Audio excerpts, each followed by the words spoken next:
Welcome to our channel where we convey the developments in the world. Please don't forget to like the video and subscribe to the channel. Gazprom says it can't fix a leak in Nord Stream 1, its Western service partner disagrees. Russia cancelled Saturday's deadline to resume flows on a key gas supply route to Germany, compounding Europe's struggles to secure winter fuel after it said it found flaws in the Nord Stream 1 gas pipeline during maintenance. Nord Stream 1, which passes under the Baltic Sea, was due to restart at 1 o'clock Greenwich Mean Time on Saturday after a 3-day hiatus for maintenance.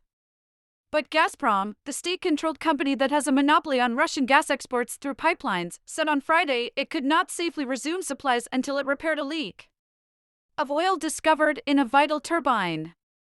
There was no new deadline. However, Siemens Energy, which normally maintains Nord Stream 1 turbines, said such a leak should not halt pipeline operations. He also said that the Portovaya compressor station, where the leak was discovered, has other turbines that Nord Stream should continue to operate. Such leaks do not normally affect the operation of a turbine and can be patched on site. In the context of maintenance work, this is a routine operation, specifies the company.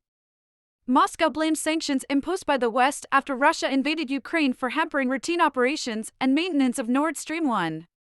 Brussels says it is a subterfuge and that Russia is using gas as an economic weapon to fight back.